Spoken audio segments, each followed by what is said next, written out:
ọmọ ìyá mi mo bẹ̀ mo fi Olódùmarè mo fi bẹ̀ bá mi share fídíò yìí bó bá ti rí fídíò yìí ìwọ tó bá ó bá mọ̀ kò wúlò fún ẹ iṣẹ́ tí màá kọ́ yìí iṣẹ́ ọ̀fà tí màá kọ́ ẹ ó bá mọ̀ kò wúlò fún ẹ ọmọ ìyá mi mo fi Olódùmarè bẹ̀ bá mi share fẹ́lòmíì bá mi share fẹ́lòmíì because ó máa wúlò fẹ́lòmíì àmọye ẹlòmíì tó bá gbà tó bá share fún àmọye ládá tó máa gbà lórí ẹ̀ nígbà tó bá share fún so gbàgbé nípa tèmi gbàgbé nípa ìwọ bá mi share Olódùmarè àbùkù àfọwọ́ ẹgbẹ́ kan rẹ ṣe kí ibo ni mo lọ ọmọ ìyá mi ó ní pé mo fi Olódùmarè mo fi bẹ̀ gbogbo wa ẹ jọ̀ọ́ ẹ má béèrè ẹ má request fún nọ́mbà mi lábẹ́ comment section náà mi ò fún yàn ní nọ́mbà lábẹ́ comment section tó bá lè nọ́mbà kan tí mo lò lórí online o lè rí lórí string yẹn mo bẹ̀ yín nọ́mbà kan tí mo lò nìyẹn mi ò ní nọ́mbà pé nọ́mbà míì mi ò fún yàn ní kíní account number tẹ́lẹ̀ máa rí bí a fẹ́ báyìí ṣe kan òun ni Fataye International Herbal Doctor that's all ìgbà tó máa rí nìyẹn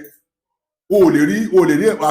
àfitẹ́wẹ́ pé àwọn tó súnmọ́ mi nìkan ni máa ń fún ní personal account mi mo bẹ̀ yín mo rọ̀ yín o Olódùmarè ẹ nígbà ìrètìjú o mo bẹ̀ yín àdúrà ìgbọ́ àgbà o so because ẹnìkan sọ pé wọ́n bá àwọn lẹ́yìn mẹ́ta yìí èmi I'm not the one o jọ o mo bẹ̀ o so ẹ jẹ́ ká lọ gbìyànjú ẹ má gbìyànjú ẹ lọ ṣe iṣẹ́ yìí sílé ṣé torí ọmọ ẹ ṣé torí ìyàwó ẹ ṣé torí ọkọ ẹ ṣe sílé bẹ́ẹ̀ àbí kó bá ọkọ ẹ jà pé kó ṣe sílé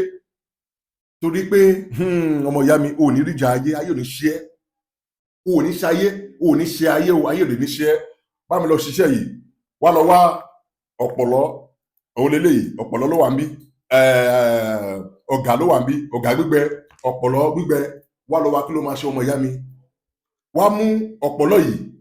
wá gun kókúná gún ọ̀gá gbígbẹ náà gun kókúná wá kó wọn sínú o lè kó wọn sínú ike báyìí àbí ẹni ike o bá ti kó wọn sí o bá ti wá kó wá mú odidi atare kan wàá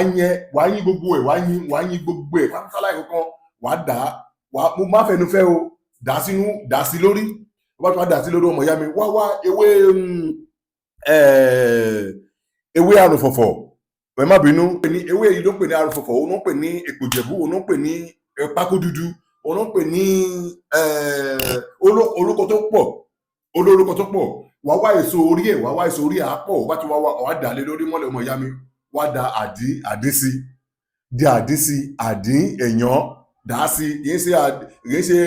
kíní àdín èèyàn original dà sí wá dà sí ọmọ ìyá mi gbé síbi kan tó bá rí pé o fìlì ibì kan pé ibì kan ń dùn ẹ́ ọmọ ìyá mi kan bu síbí la fi ń lò bu síbí méjì kò bù kó mú o bù díẹ̀ kò fi pa ẹbẹ̀ yẹn ọmọ ìyá mi ní èpè àti àdúrà wá ṣe kan fún mi iṣẹ́ yìí